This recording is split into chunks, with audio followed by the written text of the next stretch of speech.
देश का कोना कोना जो है वो इस वक्त भगवा रंग में रंगता जा रहा है। पीएम नरेंद्र मोदी का ये कहना, और पूर्वोत्तर में भी मोदी का मैजिक चल गया। बीजेपी ने त्रिपुरा में 25 साल पुरानी लेफ्ट सरकार का किला ध्वस्त कर दिया, जबकि कांग्रेस अपना खाता तक नहीं खोल पाई। वहीं मेघालय में चौथी बार सत्ता में आने का कांग्रेस का सपना भी चकनाचूर हो गया। यहां कांग्रेस सबसे बड़ी पार्टी के तौर पर तो उभरी, लेकिन बहुमत के जादुई आंकड़े से काफी दूर रह गई और अपना पिछड़ा प्रदर्शन भी नहीं दोहरा पाई। सूत्रों के मुताबिक मेघालय में भी एनडीए की सरकार बन सकती है। नागालैंड में कांग्रेस का सफाया हो गया, यहां भी कांग्रेस पार्टी खाता नहीं खोल पाई और बीजेपी गठबंधन बहुमत हासिल कर पाई। पूर्वोत्तर के इन 3 राज्यों की जीत के बाद बीजेपी जश्न में डूबी है, जबकि लेफ्ट और कांग्रेस के खेमों में सदमे जैसी स्थिति है। बीजेपी अध्यक्ष अमित शाह ने तो ऐलान भी कर दिया है कि अब मोदी का मैजिक रुकने वाला नहीं है। कच्छ से कोहिमा तक बीजेपी की सरकार है और आने वाले दिनों में कर्नाटक की जीत से 2019 के लिए माहौल तैयार हो जाएगा।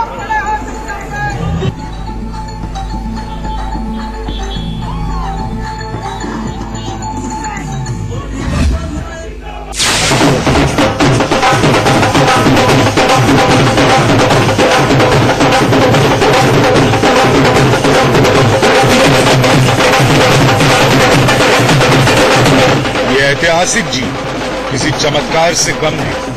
पूरब में मोदी का जादू ऐसा चला कि त्रिपुरा में 25 साल से सत्ता पर काबिज लेफ्ट का बीजेपी ने किला ध्वस्त कर दिया। बीजेपी ने किस तरह माणिक सरकार की जड़ें हिलाकर रख दी, इसका अंदाजा बीजेपी में जश्न की ये तस्वीरें बयां कर रही हैं।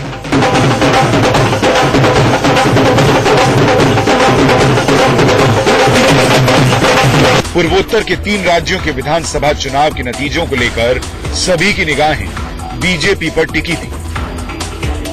त्रिपुरा के चुनावी रुझानों में लेफ्ट को बढ़त मिलती दिख रही थी, लेकिन जैसे जैसे नतीजे आने शुरू हुए, पूरी तस्वीर साफ होती चली गई। पिछले 2 दशकों से त्रिपुरा की सत्ता पर काबिज बेदाग छवि वाले रहे सीएम माणिक सरकार इस बार अब तक की सबसे बड़ी सियासी लड़ाई हार गए। इस वक्त हम केंद्रीय कार्यालय में हैं, जो नया केंद्रीय कार्यालय भाजपा का, वहां पर है और ये तमाम कार्यकर्ता जुड़े हैं, यहां पर इकट्ठे हुए हैं और जश्न मना रहे हैं। ये बताएं कि पूर्वोत्तर में अब जो नतीजे आ रहे हैं वो भाजपा के पक्ष में। जी, अब मुझे ऐसा लगता है कि जो है देश की जनता दिवाली और होली मोदी जी के नाम लिख चुकी है और पूरे देश ने ये ठान लिया है कि हमें कमल का फूल खिलाना है। आज बहुत ही हर्ष का दिन है हमारे लिए। कल होली थी और आज भाजपा के कमल की खिली हुई होली है। पिछले 5 सालों के आंकड़ों पर नजर डालें तो 2013 में बीजेपी 50 सीटों पर चुनाव लड़ी, लेकिन खाता खोलना तो दूर, 49 सीटों पर पार्टी की जमानत जब्त हो गई। बीजेपी को 1.5% वोट मिले थे। वहीं 5 साल बाद ये तस्वीर पूरी तरह बदल गई। आज जो नतीजे आए उसके मुताबिक बीजेपी गठबंधन 50% वोट हासिल कर पाई, जबकि अकेले बीजेपी को 42% से ज्यादा वोट शेयर हासिल हुआ। यानी त्रिपुरा में बीजेपी अपने बूते पर सरकार बनाने जा रही है। उधर नागालैंड में बीजेपी 31 सीटों पर जीत के साथ बढ़त लिए हुए और नागा पीपल्स फ्रंट 23 सीटों पर है, जबकि कांग्रेस का पूरी तरह सफाया हो चुका है। अन्य के खाते में 6 सीटें गई। आपको बता दें, नागालैंड में 15 साल से नेशनल पीपल्स फ्रंट यानी एनपीएफ की सरकार है। बीजेपी ने चुनाव से पहले एनपीएफ से गठबंधन तोड़कर इसी पार्टी के बागी नेताओं और विधायकों के नए दल नेशनल डेमोक्रेटिक प्रोग्रेसिव पार्टी यानी एनडीपीपी से हाथ मिलाया।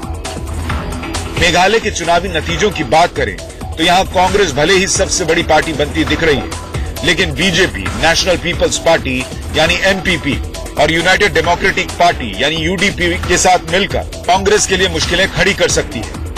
बीजेपी के खाते में 2 सीटें हैं, जबकि कांग्रेस को 21 सीट मिली है, तो एनपीपी के खाते में 19 सीटें आई हैं, जबकि अन्य भी 17 सीटों के साथ मजबूती लिए हुए हैं। दिलचस्प बात यह है कि एनपीपी और यूडीपी दोनों ही केंद्र में एनडीए में शामिल हैं।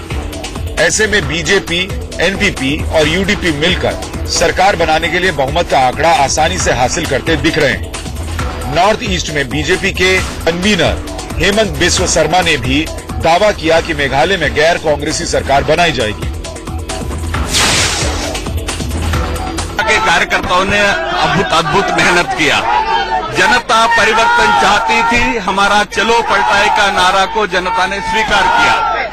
और इसके अलावा कि बहुत कुछ पैसा और बहुत कुछ वहां पर ये जो ट्राइबल एक्सट्रीमिस्ट संगठनों के साथ मिलजुल कर पूरे जितने भी वामपंथी विरोधी दल और ताकतें हैं सबको इकट्ठा करने में बीजेपी को कामयाबी मिली। पुरानी वहां पर पूर्वोत्तर में बीजेपी की जीत के सबसे बड़े हीरो रहे पीएम नरेंद्र मोदी, जिन्होंने सबसे ज्यादा चुनाव प्रचार और रैलियां की और जिनके नाम पर चुनाव लड़ा गया।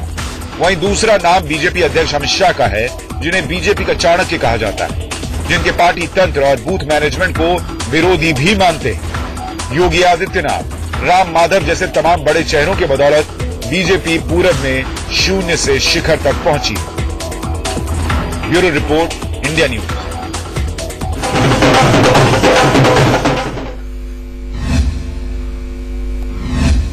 तो सीपीएम कह रही है कि त्रिपुरा में जीत के लिए बीजेपी ने धन बल का प्रयोग किया। जिस जनता ने सीपीएम को 25 साल वहां सत्ता में काबिज रखा, आज उसी वोटर को हार के बाद सीपीएम जो है वो बिका हुआ बता रही है। ये उनकी राजनीति का स्तर है। खैर, पूर्वोत्तर राज्यों में मिली शानदार जीत के बाद बीजेपी अध्यक्ष अमित शाह ने तमाम कार्यकर्ताओं को बधाई दी और यह भी कहा कि जीत पीएम मोदी के नेतृत्व में हासिल हुई है, उनकी नीतियों की जीत है। शाह ने कहा कि तीनों राज्यों की जनता ने कांग्रेस को भी नकार दिया है। ये नतीजे 2019 के चुनाव का ट्रेलर है।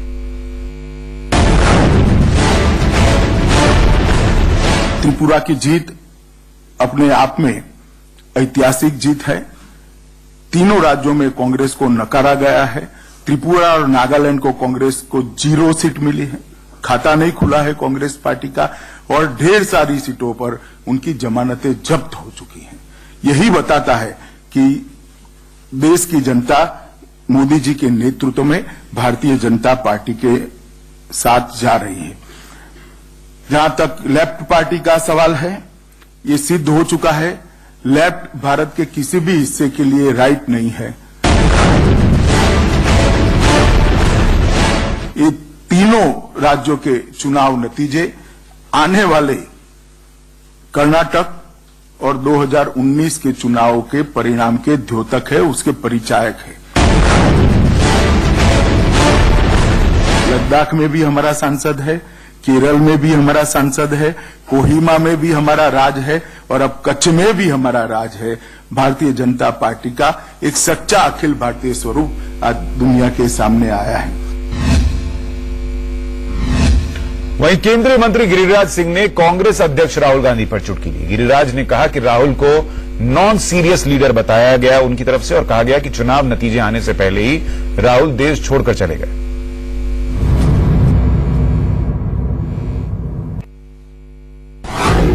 मैंने ट्वीट किया कि ये कैसे नीतिकार हैं, वो जानते हैं कि कब भागना है देश से। ये नेचुरल लीडर नहीं है, ये परिस्थितियों की देन है। ये रानी के कोख से पैदा लिए हैं और पैदा लेकर के आज कोई नेता अपने कार्यकर्ताओं को छोड़ करके ऐसे समय में नहीं भागता। लेकिन ये कभी देखेंगे non serious leader of Congress अध्यक्ष राहुल गांधी, नॉन सीरियस। आज देखे 56 दिन एक बार गायब हो गए, अभी गायब हो गए। कोई नेता नहीं भाग सकता ऐसे समय में, अपने कार्यकर्ताओं के साथ रहता। ये स्ट्रेस नहीं झेल सकते, ये जानते हैं कब मुझे भागना है। और त्रिपुरा की जीत में योगी आदित्यनाथ का भी किरदार रहा है। वहां नाथ समुदाय के बहुत सारे लोग रहे हैं और इसीलिए योगी आदित्यनाथ को वहां पर प्रचार के लिए भेजा गया था। इस जीत के बाद योगी आदित्यनाथ ने क्या कहा है वो भी सुनिए। त्रिपुरा, नागालैंड और मेघालय में भारतीय जनता पार्टी को जो ऐतिहासिक सफलता प्राप्त हो रही है,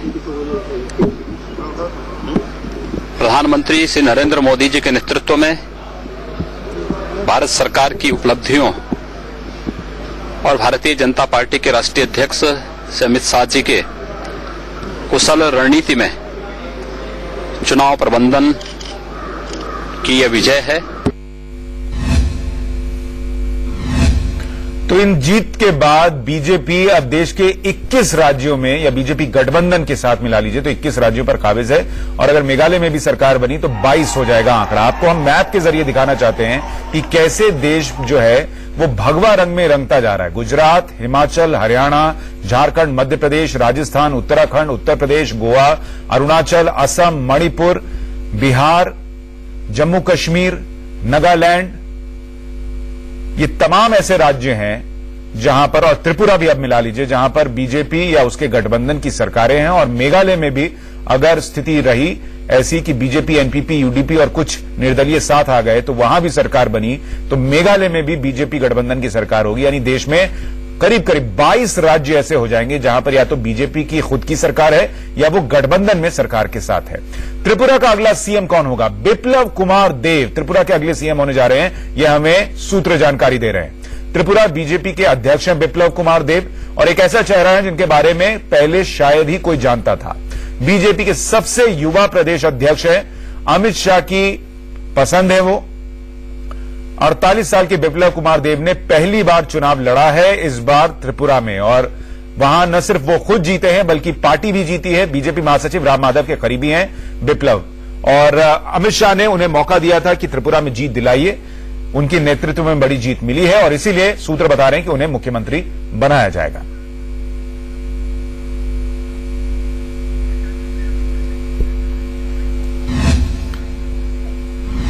तो ये तो बीजेपी के युवा नेता की बात हुई, लेकिन कांग्रेस के युवा अध्यक्ष राहुल गांधी भी आज अमित शाह और नरेंद्र मोदी दोनों के निशाने पर थे। राहुल गांधी को पीएम मोदी और अमित शाह ने राहुल गांधी को लेकर क्या कहा वो सुनिए। इटली में चुनाव भी है। मुझे किसी का व्हाट्सएप आया, मेरे पास इंफॉर्मेशन नहीं कि इटली में चुनाव है।